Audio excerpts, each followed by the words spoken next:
Shifting focus to Uganda, there is a growing outrage in the country over the horrific death of Olympian Rebecca Cheptegei. Now, Cheptegei succumbed to injuries on Thursday after being set on fire by her boyfriend at her home in Kenya. The attack was carried out by Dixon Ndema Marangash, who is a Kenyan citizen, and it's not clear if he was Cheptegei's former or current partner.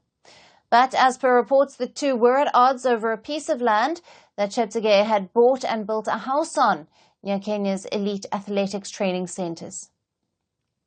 Now, it was in this very house that Marangash had snuck into on Sunday while Cheptegei was away with her children.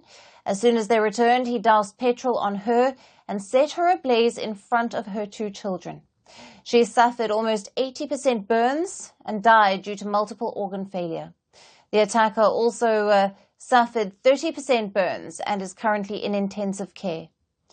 Now, the incident came just weeks after 33-year-old Cheptegei represented Uganda in the Paris Olympics. She made her Olympic debut in the women's marathon at the Paris Games and finished in the 44th position. Her family and friends are devastated by the news of her death. Grieving parents are now demanding justice for their daughter they describe as very kind-hearted and someone they were dependent on. I have lost the one that we depended on for help. We have children in both primary and secondary, and I now don't know how I am going to deal with them till they clear their school. I appeal for your support to pursue justice for my daughter and the perpetrator be charged. She was a good child, very polite, and she did not have a lot of issues. I just don't know.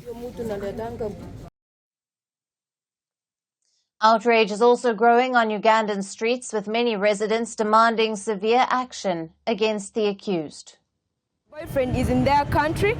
The Ugandans, or we as Ugandans, we have to raise a voice, and even that person, because it's below the law, you understand, that person has to be acted on how the law it has to be, because no person, even though it wasn't a Ugandan, even though it was someone from another country, that wouldn't have been good, because trust me, we are all human beings, and trust me, each and every person has a right to stay, each and every person has a right to be alive, understand, because there are very many girls that are inspired on how the lady she was doing. Ugandan officials have also condemned the incident. The country's sports minister says tough action will be taken against the perpetrator. We are in constant touch with the Republic of Kenya, and we have given our counterparts all total benefit of doubt, and they have assured me that justice will be done. Whoever was behind these acts will definitely, the laws of Kenya will be able to take its course. The United Nations has called the incident a violent murder. The Paris Olympics organizers have also expressed their profound indignation and sadness. Paris mayor has said that the city will honor the slain Cheptegei by naming a sports venue after her. While reactions have also come from Kenya, the attack has highlighted the high rates of violence against women in the East African country. Kenyan President William Ruto's advisor on women's rights says Cheptegei was another victim of the ever-silent pandemic of domestic violence. Kenyan Sports Minister said the incident is a stark reminder that more must be done to combat gender-based violence in the country. Cheptegei is the third prominent sportswoman to be killed in Kenya since October of 2021.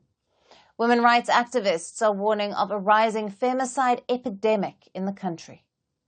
This is the fourth murder in a series of murders from 2021 for female athletes.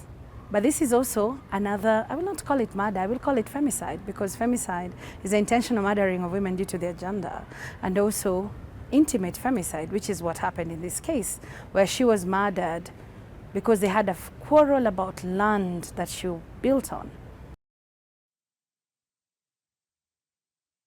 Kenyan officials say they are working on mechanisms for the prevention, reporting and response to gender-based violence in sports. But the attacks on women are not just limited to sports. As per the government data, around 34% of Kenyan women suffered physical attacks from the age of 15 in 2022. Now, according to the Kenya Demographic and Health Survey 2022, 4 in 10 dating or married Kenyan women have experienced physical or sexual violence by their partners. Such data highlights the gravity of the situation for the women in Kenya and a dire need for the authorities to curb this menace.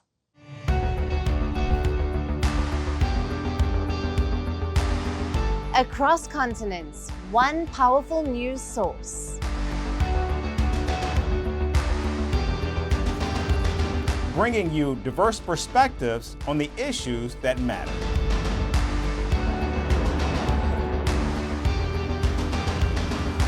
We go beyond the boundaries to give you that little extra about every sporting moment.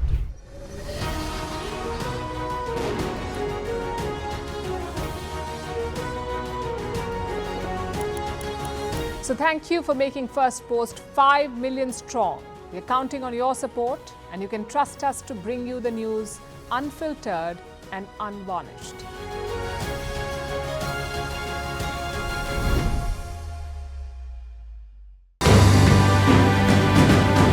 Firstpost reports from the world's second largest continent. Hello, I'm Alyson Grange. A very warm welcome from Durban, South Africa. We get you the news and the newsmakers from Africa. From elections to climate change to innovations and opportunities. As the world's attention shifts, we report from Africa, the heart of the global south.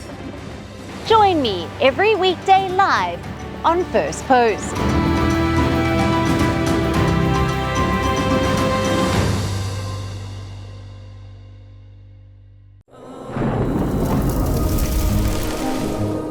Climate change is on our doorstep. It's time for a revolution to take root. And it starts with 1.4 billion Indians. It starts with one tree for humanity, one tree for Mother Earth, one tree for our future. Project One Tree, a News 18 network initiative.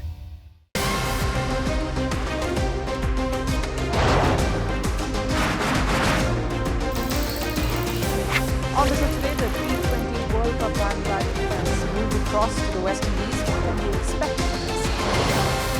Hello, I'm Alyson Grange, coming to you from Durban, South Africa. Today we have a special show. Start with a report on India's shifting nuclear posture. The first time since India officially became a nuclear power. Hello and welcome to Firstpost America. I'm Aaron Ham, coming to you live from the nation's capital,